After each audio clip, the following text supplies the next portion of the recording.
Alright, third video here, right? And so as I said, Stalin wants an invasion of Europe. He doesn't want us just to invade Italy, etc. Everybody knows Italy's going to fall, and they do fairly easy. Um, Now, there is a second conference here. We'll cover these conferences in class, so relax, okay? This is the Tehran conference. It's in Iran. And these are now the big three. So anytime you hear me talk about the big three, please remember the countries, not the people. So the big three are America, England, and the Soviet Union. So at this time, America is represented by FDR, England by Winston Churchill, and then Soviet Union by Stalin.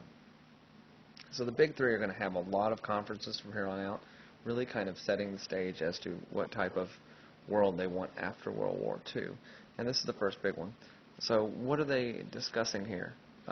They want to discuss kind of a compromise. The U.S. will invade Western Europe somewhere and open that Western front and push the Germans in from the other side. In return, the Soviets will help the United States when they decide to invade Japan. Okay, but we have to pull our part, and they'll pull theirs. Now, the code name for this operation of Western Europe to invade was known as Operation Overlord. And the man put in charge was General Dwight D. Eisenhower, who, if you've paid attention to anything in U.S. history or know anything about, is also a U.S. president. So he's actually seemed pretty good, right? Now, in charge of the British troops, we had a General Montgomery. In charge of the American troops was Omar Bradley, who the Bradley assault vehicle was actually named for. They use that a lot in kind of strategic areas. It's kind of amphibious or whatever. So, we have Operation Overlord. It's being planned by Eisenhower. We're going to do this. Now, where has Rommel gone, and etc.?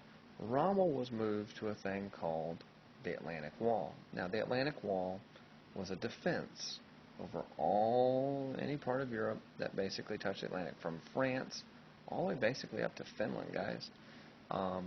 And it was heavily fortified. They built pillboxes. They built these. This is a pillbox here.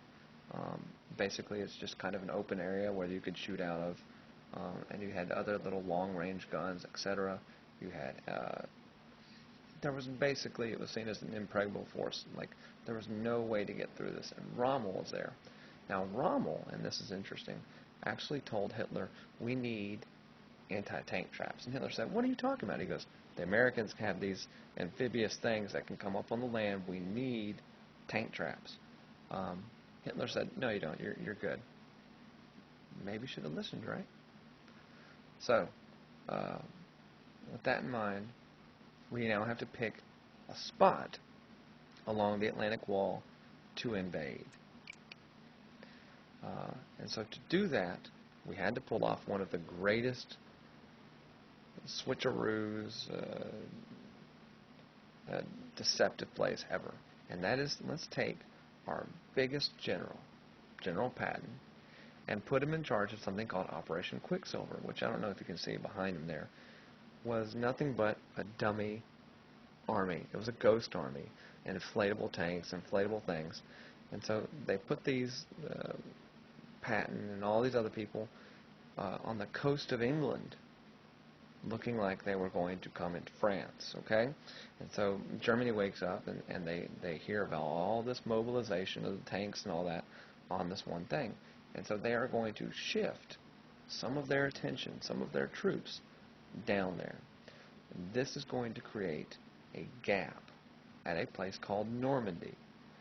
And this is exactly what the United States wanted. While they're focused on Patton, give them a little time to land these people, get behind the line, and actually win. So on June 6, 1944, with the Germans actually moved, we will have what is called D-Day. Now, D-Day does not stand for destructive or debarkation or anything fancy like that. It stands for day.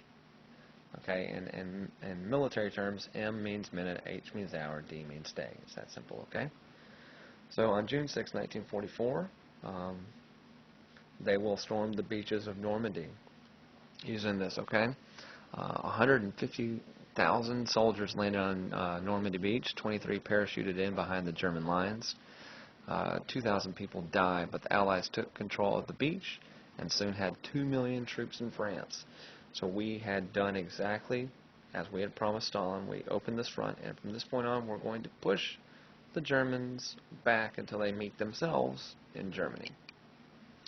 Now, shortly after this, there is another conference. Now, this is actually interesting because at this one, Stalin is not there. He chooses not to go. So this is the Cairo conference. So we have Churchill, we have Roosevelt, and from China, we have a man named Chiang Kai-shek. All right. This was an agreement supporting military operations in China against the Japanese, and we basically are going to promise that we're going to return Manchuria to China, and also Korea will be free.